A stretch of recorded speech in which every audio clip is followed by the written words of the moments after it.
4 March 2024 থাইল্যান্ডের Chiang Mai থেকে কেকেডে ট্রাভেলসের গাড়িতে চলে এসেছি বান্দাং মিউজিয়ামে বা ব্ল্যাক মিউজিয়ামে। কেকেডে ট্রাভেলসের গাইড আমাদের সব কিছু বুঝিয়ে দিচ্ছেন। ইনি হলেন থাইল্যান্ডের বিখ্যাত আর্টিস্ট থাওয়ান দুচানি। ইনার সমস্ত শিল্পকর্ম এই বান্দাম মিউজিয়ামে সংরক্ষিত আছে। বান্দাম মিউজিয়াম, বান মানে গৃহ বা ঘর এবং দাম মানে কালো বা ব্ল্যাক, তাই এই মিউজিয়ামটিকে বলা হয় ব্ল্যাক মিউজিয়াম।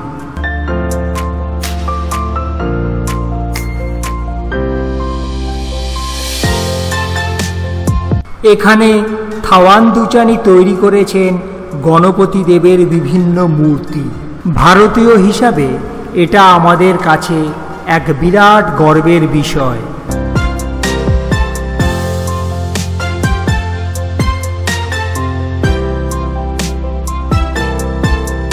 এই বান্দাম মিউজিয়ামে প্রায় 40টা ছোট বড় কালো রঙের বাড়ি আছে, যেগুলি ইট, কাঁচ, সিমেন্ট, টেরাকোটা দিয়ে তৈরি। ভিজুয়াল আর্ট বা পেন্টিংয়ের জন্য থাওয়ান দুচানি 2001 সালে ন্যাশনাল আর্টিস্ট হিসাবে নির্বাচিত হন।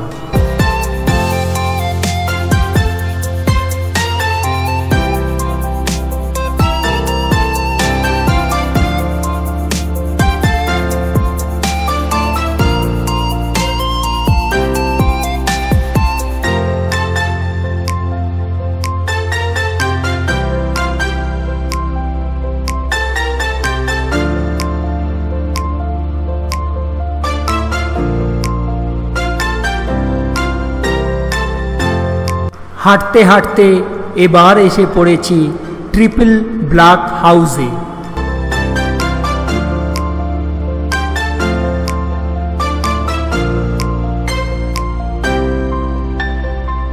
এবার 4 বুদ্ধ প্যাভিলিয়নে।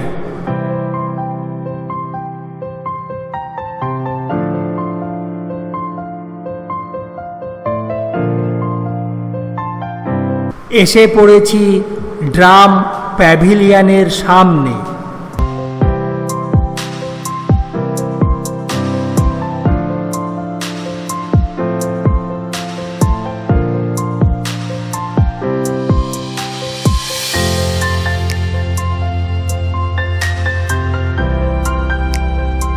এই বিল্ডিংটা হলো হর্নবিল হাউস।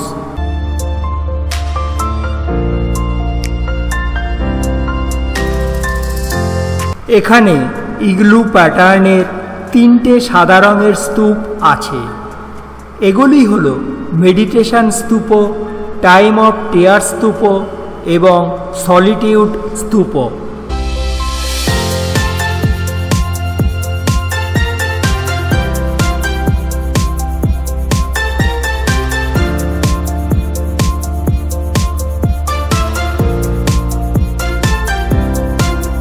এটা হলো স্যাংচুয়ারি বিল্ডিং।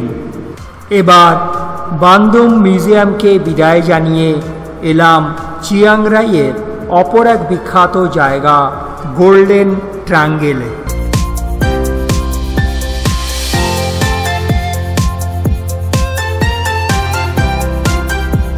উঠে পড়েছি একটা নৌকাতে। চলেছি আমরা মেকন নদীর মধ্য দিয়ে।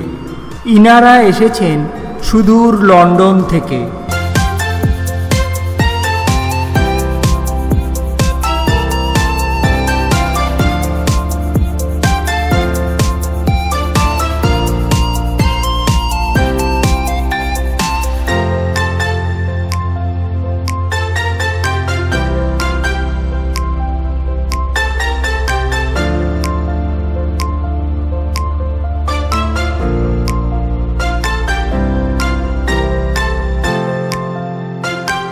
সকল যাত্রী আছে একটা হলিডে মুডে।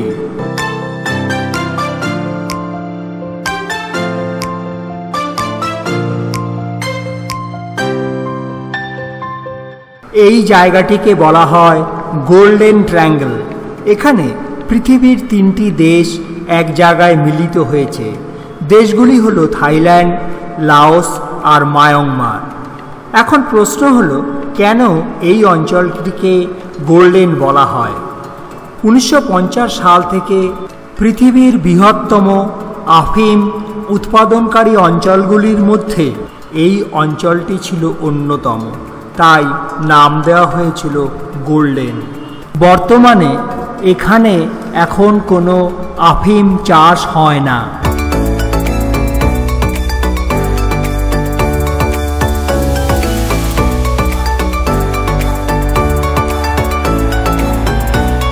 এই মেকং নদীতে অনেক নৌকো চলতে দেখা যায়।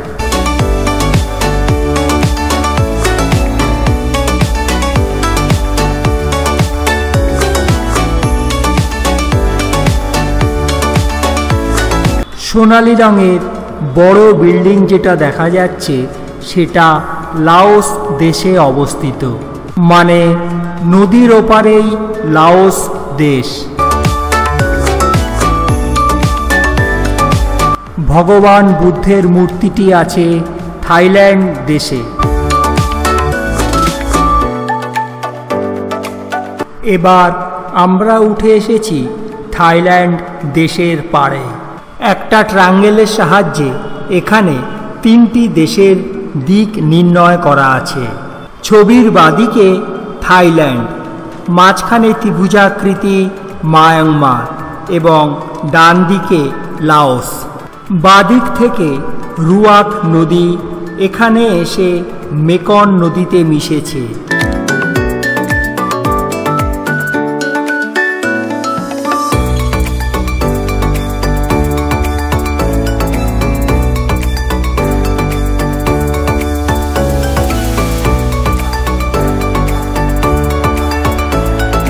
চলে এসেছি এবার গোল্ডেন ট্রায়াঙ্গেলের বুদ্ধ মূর্তির সামনে।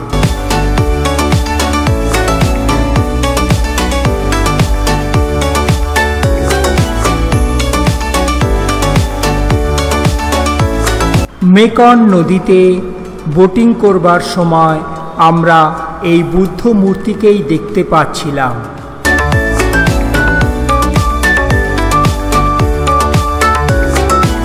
একটা কথা এখানে বলে রাখি, সারাদিনব্যাপী কেকেডে ট্যুর প্রোগ্রামের চিয়াংমাই থেকে hot spring, white temple, blue temple, বান্দাং মিউজিয়াম এবং গোল্ডেন ট্রায়াঙ্গল দেখতে খরচ পড়েছিল ভারতীয় মুদ্রায় ৩,৮১৩ টাকা।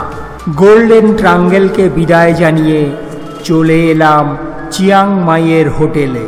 পরদিন হোটেলের ব্রেকফাস্ট শেষ করে আজ চিয়াংমাই শহরে লোকাল ট্যুর করব পায়ে হেঁটে।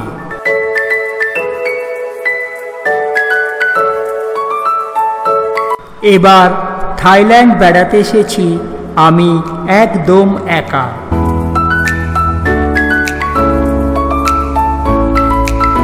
প্রথমেই এলাম ওয়াট সাই মুন মুয়াং মন্দিরে। 1487 সালে রাজা তিলকরাত এর আমলে এই মন্দিরটি তৈরি হয়েছিল। প্রথমে এই মন্দিরের নাম ছিল অর্ণব বানপা। 1907 সালে এই মন্দিরের নাম পরিবর্তিত হয়ে নাম হলো ওয়াট সাই মুন মুয়াং।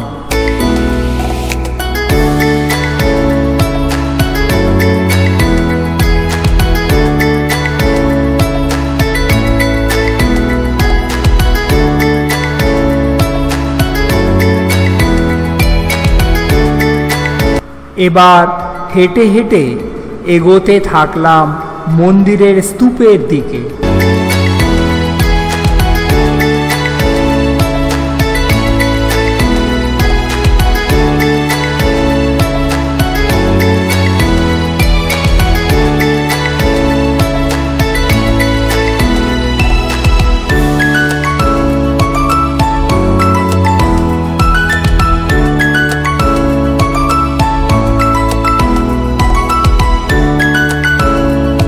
এবার প্রবেশ করলাম ওয়াট মুনেন ল্যান্ড মন্দিরে।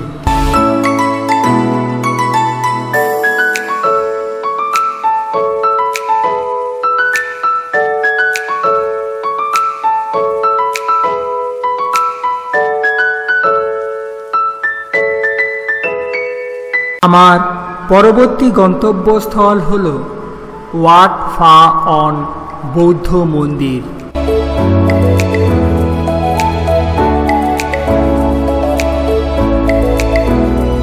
এই মন্দিরের কারুকার্য এক কথায় অনবদ্য।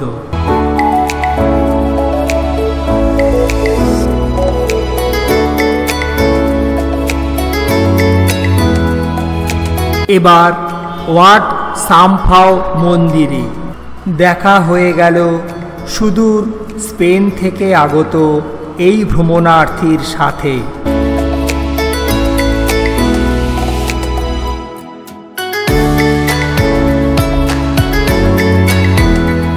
এবার ওয়াট ডক ইউমাং বৌদ্ধ মন্দিরে। এই মন্দিরটি হল চিয়াংমাইয়ের সব থেকে পরিষ্কার বা ক্লিন টেম্পল।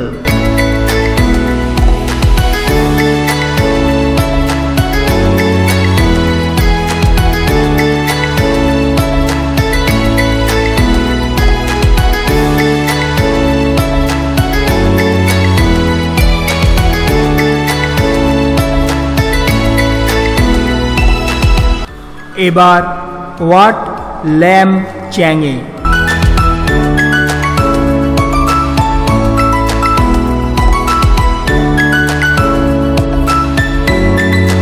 পৌঁছে গিয়েছি ওয়াট চিয়াংম্যান মন্দিরে।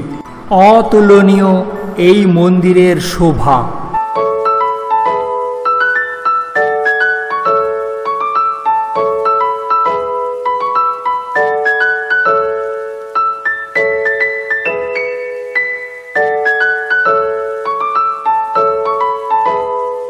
(1297 সালে প্রথম এই মন্দিরটি তৈরি করিয়েছিলেন চিয়াংমাই শহরের প্রতিষ্ঠাতা রাজা মেংরাই।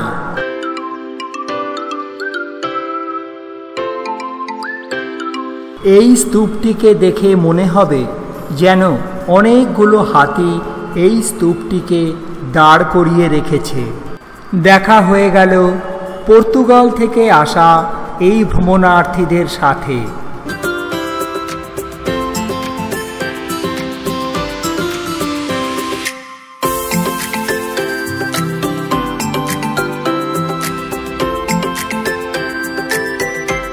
এবার প্রবেশ করলাম ওয়াট চিয়াংম্যান মন্দিরের ভিতরে।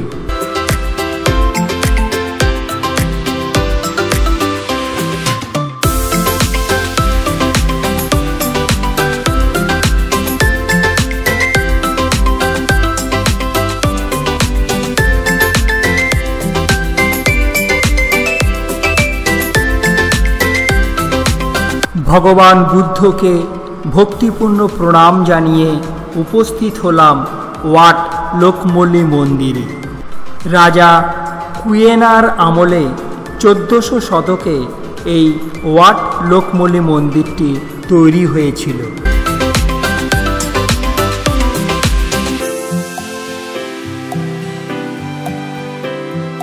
এই ওয়াট লোকমলি মন্দিরের ভিতরের পরিবেশটা খুবই সুন্দর।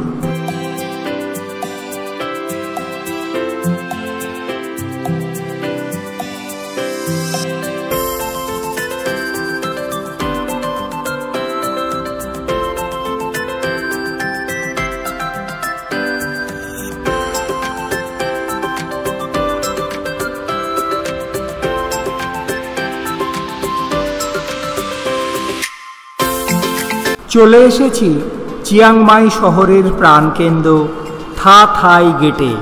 এবার চিয়াংমাই শহরকে বিদায় জানানোর পালা। Bye bye Chiang Mai.